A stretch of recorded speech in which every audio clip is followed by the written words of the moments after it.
നമ്മൾ കേരള PSC നടത്തുന്ന LD clerk പരീക്ഷയെ പറ്റി നിങ്ങളെല്ലാവരും കേട്ടിട്ടുണ്ടാവും അല്ലേ? നിങ്ങളുടെ സുഹൃത്തുക്കളോ നിങ്ങളുടെ ബന്ധുക്കളോ പല ആൾക്കാരും പല ഡിപ്പാർട്ട്മെൻറ്റുകൾ LD ക്ലർക്കായിട്ട് വർക്ക് ചെയ്യുന്നതും നിങ്ങൾക്ക് അറിയുന്നതായിരിക്കും. എന്നാൽ CBIയിൽ ഒരു LD ക്ലർക്കായിട്ട് വർക്ക് ചെയ്യുന്ന ആരെങ്കിലും നിങ്ങൾക്ക് പരിചയമുണ്ടോ? കേൾക്കാൻ നല്ല രസമൊക്കെ ഉണ്ട് അല്ലേ? CBIയിൽ LD ക്ലർക്ക്. CBIയിൽ മാത്രമല്ല, ministry of external affairs, department of atomic energy, കേന്ദ്ര സെക്രട്ടേറിയറ്റ്, ഇതുപോലെ നിരവധി ഡിപ്പാർട്ട്മെൻറ്റുകളിലും മിനിസ്ട്രികളിലും LD ക്ലർക്കായിട്ടുള്ള റിക്രൂട്ട്മെൻറ്റ് എല്ലാ വർഷവും നടക്കുന്നുണ്ട്. നിങ്ങൾ അറിഞ്ഞിട്ടുണ്ടാവില്ല എന്ന് മാത്രം. ആ റിക്രൂട്ട്മെൻറ്റ് നടത്തുന്ന ഓർഗനൈസേഷനായിട്ടുള്ള സ്റ്റാഫ് സെലക്ഷൻ കമ്മീഷനും അവർ നടത്തുന്ന കമ്പൈൻഡ് ഹയർ സെക്കൻഡറി ലെവൽ പരീക്ഷയെ പറ്റിയുമാണ് ഈ ഒരു വീഡിയോയിൽ നമ്മൾ പറയാൻ പോകുന്നത്. സ്റ്റാഫ് സെലക്ഷൻ കമ്മീഷൻ നടത്തുന്ന കമ്പൈൻഡ് ഹയർ സെക്കൻഡറി ലെവൽ പരീക്ഷ 12ാം ക്ലാസ് കഴിഞ്ഞിട്ടുള്ള 18 വയസ്സ് പൂർത്തിയായിട്ടുള്ള ഏതൊരു ഉദ്യോഗാർത്ഥിക്കും അപ്ലൈ ചെയ്യാൻ സാധിക്കുന്ന പരീക്ഷയാണ്. എല്ലാ വർഷവും ആയിരക്കണക്കിന് ഉദ്യോഗാർത്ഥികളെ റിക്രൂട്ട് ചെയ്യുന്ന സ്റ്റാഫ് സെലക്ഷൻ കമ്മീഷന്റെ കമ്പൈൻഡ് ഹയർ സെക്കൻഡറി ലെവൽ പരീക്ഷ ഒരു multiple choice question based exam ആണ്. അത് 2 ഘട്ടങ്ങളിലായിട്ടാണ് നടക്കാറ്. ഒരു പ്രിലിമിനറി സ്റ്റേജും ഒരു മെയിൻസ് സ്റ്റേജും. ഈ പ്രിലിമിനറി സ്റ്റേജിലും മെയിൻസ് സ്റ്റേജിലും നിങ്ങൾ ഫേസ് ചെയ്യേണ്ടി വരുന്ന ചോദ്യങ്ങൾ എന്ന് പറഞ്ഞു കഴിഞ്ഞാൽ അത് ക്വാണ്ടിറ്റേറ്റീവ് ആപ്റ്റിറ്റ്യൂഡിൽ നിന്നും, ഇംഗ്ലീഷിൽ നിന്നും, ജനറൽ നോളജിൽ നിന്നും, കറണ്ട് അഫയേഴ്സിൽ നിന്നും, കമ്പ്യൂട്ടർ അവയർനെസ്സിൽ നിന്നുള്ള ചോദ്യങ്ങളാണ്. മറ്റെല്ലാ പരീക്ഷകളെയും പോലെ തന്നെ സ്റ്റാഫ് സെലക്ഷൻ കമ്മീഷന്റെ combined higher secondary level exam അല്ലെങ്കിൽ CHSL പരീക്ഷയുടെയും പ്രിലിമിനറി സ്റ്റേജ് ക്വാളിഫയിങ് നേച്ചറിലുള്ള ഒരു പരീക്ഷയാണ്.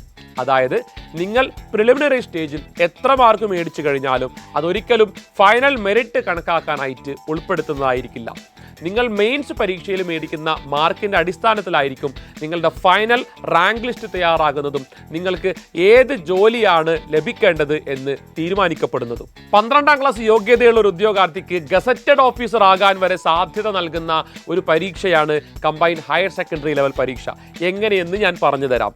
കമ്പൈൻഡ് ഹയർ സെക്കൻഡറി ലെവൽ പരീക്ഷയിലെ ഒരു പ്രധാനപ്പെട്ട തസ്തികയാണ് DEO അല്ലെങ്കിൽ data entry operator. Data entry operator എന്ന് പറയുന്ന ആ ഒരു തസ്തിക നിങ്ങൾ SSC CHSL ക്വാളിഫൈ ചെയ്തിട്ട് C&AG ഡിപ്പാർട്ട്മെന്റിലേക്കാണ് നിങ്ങൾ നിയമിതനാകുന്നതെങ്കിൽ അവിടെ നിങ്ങൾ 2 വർഷം പൂർത്തീകരിച്ച് പ്രൊബേഷൻ പീരീഡ് ഡിക്ലെയർ ചെയ്ത് കഴിഞ്ഞാൽ സബോർഡിനേറ്റ് ഓഡിറ്റ് സർവീസ് എക്സാം അല്ലെങ്കിൽ SAS പരീക്ഷ എഴുതാൻ നിങ്ങൾ എലിജിബിൾ ആവുകയും ആ പരീക്ഷ ക്വാളിഫൈ ചെയ്യുന്ന മുഖേന നിങ്ങൾ ഡിസ്റ്റൻ്റ് ആയിട്ടാണെങ്കിലും ഒരു ഡിഗ്രി യോഗ്യത നേടിയിട്ടുള്ള ഒരു ഉദ്യോഗാർത്ഥിയാണെങ്കിൽ നിങ്ങൾ ഈ ഒരു +2 യോഗ്യത വെച്ച് കയറിയ പരീക്ഷയുടെ അടിസ്ഥാനത്തിൽ ഒരു ഡിപ്പാർട്ട്മെൻറ്റൽ പരീക്ഷ പാസ്സാകുമ്പോഴേക്കും നിങ്ങൾ ഡയറക്റ്റ് ആയിട്ട് അസിസ്റ്റൻറ്റ് ഓഡിറ്റ് ഓഫീസർ അല്ലെങ്കിൽ അസിസ്റ്റൻറ്റ് അക്കൗണ്ട്സ് ഓഫീസർ എന്ന് പറയുന്ന ഒരു ഗസറ്റഡ് തസ്തികയിലേക്കാണ് എത്തിച്ചേരുക. പോസ്റ്റൽ ഡിപ്പാർട്ട്മെൻറ്റ് അല്ലെങ്കിൽ പോസ്റ്റ് ഓഫീസ് നിങ്ങൾക്ക് ഓരോരുത്തർക്കും സുപരിചിതമായിട്ടുള്ള ഒരു സ്ഥാപനമായിരിക്കും അല്ലേ?